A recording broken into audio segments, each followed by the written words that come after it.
sadly, my brother, the chap in the cap, passed away a few years ago, and it kind of just got me reevaluating life a little bit and got me thinking about how short our lives are and how scarce our days are. So I kind of decided to leave Mint and go and kind of do work in kind of for social impact. So I guess I kind of left thinking, okay, I want to do something in education, in design, provide empathy. So I started to, God, this clicker is. So I started to kind of explore the education system. I started to kind of realize that the UK education system was becoming increasingly academic, increasingly kind of tests-driven, assessment-driven, and all at the same time when kind of creative subjects were getting cut from the curriculum. So 9 out of 10 schools have cut creative subjects in the last couple of years, at a time when the future needs empathy, collaboration, problem-solving skills more than ever. So what we're doing at Design Club is we're creating a network of free after-school design clubs led by volunteers for 9 to 13-year-olds, and they're free so that we can essentially kind of make them accessible to all kids, and that all kids benefit. So at a Design Club, the kids go on a kind of process of design thinking where they, first of all, these two children here, this is Ebert and Louise, they define a challenge. So here they've defined the challenge to help Claire, who's 42, to eat healthy food. And then after that, they kind of they empathize with their user, they come up with ideas, they prototype their ideas, and they test them. Jemima's going to talk a bit more about that in a bit.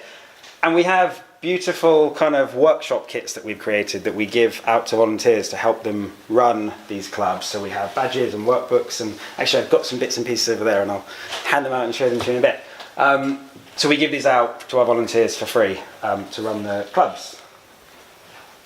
So we've had about 600 people express an interest in kind of either running a club or running a workshop or just accessing our resources, but that's kind of global at the moment.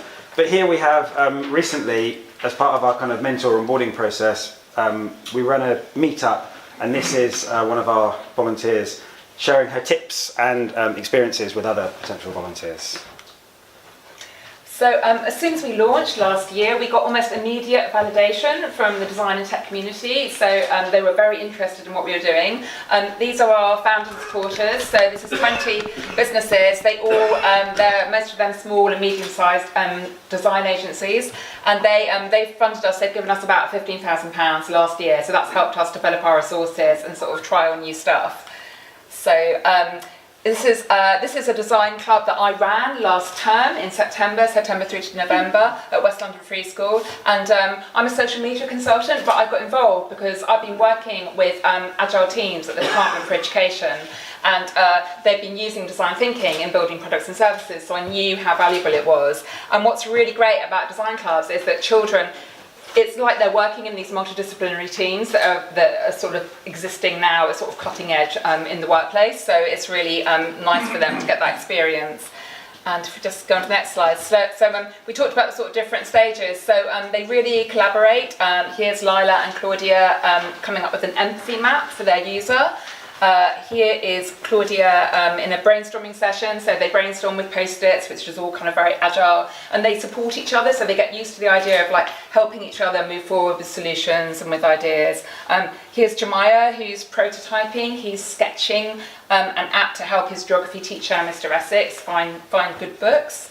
And this is he needs to do that. And this is Daj, who is actually building and testing his app to help Claire relax before bed. So what's sort of really great is that they experience all these different roles that there are in tech, and also girls tend to gravitate towards design clubs. So we've actually got like a sort of 60-40 split, girls to boys, and it's really exciting for them to find out about all these tech careers. And we also, the focus is on fun and creativity. So for example, we had a kid who had ADHD, and his mum had recently died, and he was very withdrawn in the first few classes, but by the end of the term he was really engaged, and he signed up for another term, so that's really lovely. That's where it's really magical with kids who've got any sort of issues and sort of had bad experiences. We did a design club with kids who survived the Grenfell Tower fire. And this is a girl who wanted to come up with an app to help Willow find other disabled children to play with. So that's sort of really lovely seeing how kids use creativity to work through these sort of bigger issues that maybe they can't articulate.